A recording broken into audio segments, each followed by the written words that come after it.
Question formulée à l'adresse de Monsieur le ministre de la Santé publique. Je donne la parole à l'honorable Goïssi Roland. Monsieur le ministre, l'attention de la représentation nationale est appelée sur une problématique majeure de sécurité nutritionnelle touchant les couches les plus vulnérables de notre population, les nourrissons. Des enquêtes récentes ont révélé des céréales infantiles contenant des taux inquiétants de sucre ajouté, nettement supérieurs à ceux des produits similaires vendus sur le marché européen, où ces sucres sont totalement absents. Est-ce que vos services techniques ont-ils procédé à des analyses comparatives indépendantes pour quantifier précisément le taux de sucre? Quelles mesures comptez-vous prendre pour renforcer les normes nationales en matière de composition des aliments de complément afin de les aligner sur les directives de l'Organisation mondiale de la santé qui préconise 0 sucre ajouté avant l'âge de 2 ans?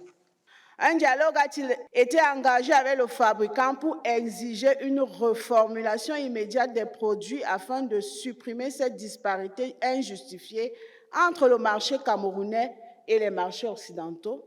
Quelle action de sensibilisation ou d'étiquetage obligatoire prévoyez-vous pour informer les parents des risques liés à ces sucres dissimulés? Il y a lieu de noter que le gouvernement, dans son ensemble, partage pleinement ces préoccupations, notamment la nécessité de garantir aux populations camerounaises et particulièrement aux enfants l'accès à des aliments sûrs, nutritifs et conformes aux exigences réglementaires en vigueur. Concernant le contrôle du taux de sucre dans les aliments destinés aux nourrissons et jeunes enfants, le cadre réglementaire en vigueur, le dialogue avec les fabricants, la sensibilisation et l'amélioration de l'information des consommateurs, vous voudrez bien noter, Madame le député, que le ministère de la Santé publique assure l'évaluation préalable et la surveillance continue des aliments destinés aux nourrissons et aux jeunes enfants. Tout produit destiné à la consommation doit préalablement être soumis à une autorisation de mise sur le marché ou de mise en consommation et faire l'objet d'une analyse en laboratoire afin de vérifier sa conformité aux exigences sanitaires et nutritionnelles, notamment en matière de teneur en sucre.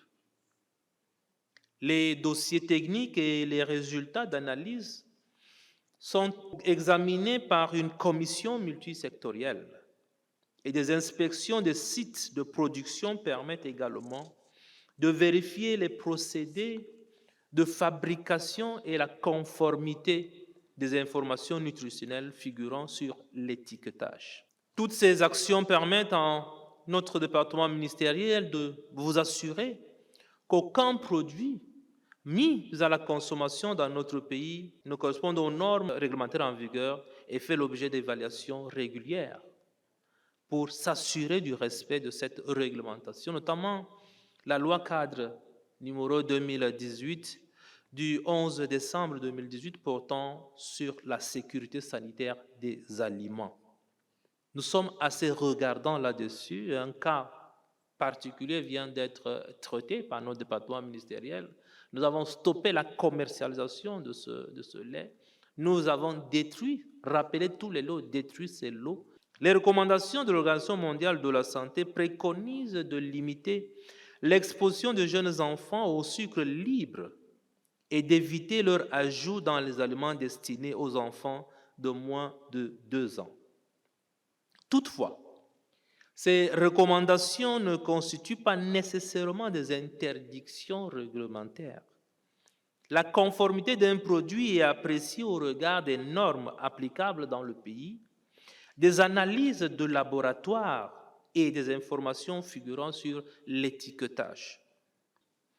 Les informations relatives à la présence du sucre surajouté et d'autres produits nocifs sont suivies avec beaucoup d'attention par le ministère de la Santé publique.